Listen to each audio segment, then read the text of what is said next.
How are you recovering from the election results? Whether your side won or lost, I expect it was an emotional roller coaster for you, especially if you are a young person and this is your first time being exposed to an election campaign, either as a voter or as a campaign volunteer. So I'd like you to listen up. I'm going to talk about how to survive election campaign emotions from the perspective of mental health. You have a lot more experiences to come, a lifetime of them, and you have the opportunity to contribute a lot if you can stay emotionally regulated. Modern elections are designed to spike your emotions, often in ways that are not healthy. If you do a search for the phrase mental health support election campaign, you won't find much. Election campaigns are high pressured boiler rooms. They're focused solely on winning, and conversations about well being are often seen as signs of weakness. So, people involved in campaigns, from the candidates to the staff to commentators, they lack mental health resources and effective support systems to help them cope.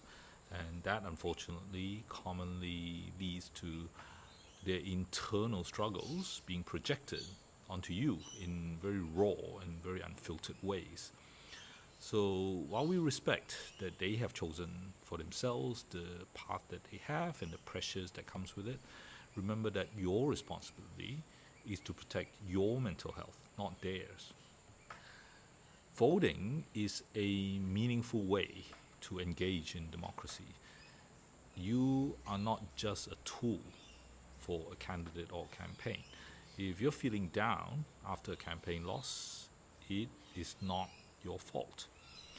And if you're feeling euphoric after a win, keep in mind that this won't last. And if you chase this euphoria across multiple election cycles, it will exhaust you and you will burn out. So let's go deeper into specific aspects of election campaigns and consider healthier ways to engage. So, first, this emotional roller coaster I mentioned.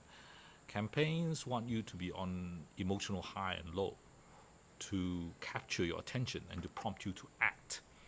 But this constant up and down can be overwhelming and often counterproductive. Real change is gradual and it rarely comes overnight. So, by stepping back and grounding yourself and engaging with issues in a consistent manner outside of campaign season, you're more likely to feel meaningful impact over just fleeting highs and lows that you get in campaigns. The next thing is the fear based messaging. So, campaigns often amplify fear. They paint worst case scenarios if the other side wins. And this creates urgency and creates anxiety.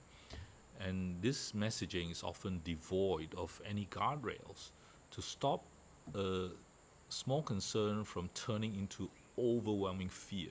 So if you're feeling trapped in a cycle of fear and terrible scenarios keep popping in your head, pause and consider and distance yourself from the normal rhetoric and look for information from a variety of sources. Learn to spot fear mongering and stay grounded in facts and in critical thinking. So then there is the over personalization in politics. So campaigns can make you feel like your entire identity, everything from your beliefs and your values and your relationships, your family, your friends, they all depend on who you support and how you vote. So instead of succumbing to that, remember that voting and volunteering are tools, and you are there to use those tools. They don't define who you are. So seek ways to engage outside of election cycles, like joining local initiatives or advocacy groups that aligns with your values, and this let you contribute effectively without the high stakes and over personalized environments that campaigns have. So then the next thing I want to say is about this win at all cost mentality. So Campaigns are often always about winning, and that is a toxic culture. There are rarely opportunities to promote growing and learning if for yourself if the campaign doesn't win. And there are rarely messages that community and society can grow if the campaign don't win. So if all actions are towards winning, that will undermine mental health and integrity, because actions that undermine those are normalized. So if you're feeling pressured to compromise your values for the sake of winning, remember that again, that real change doesn't come overnight. They come from respecting others and staying true to your principles. So victory that you achieve through sacrificing your integrity or mental well-being, those are often hollow and not sustainable.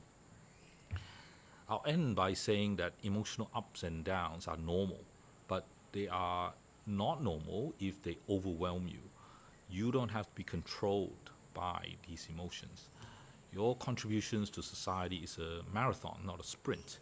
And protecting your mental health so you can stay engaged, so you can make a positive impact, not just for one campaign, but do it over a lifetime.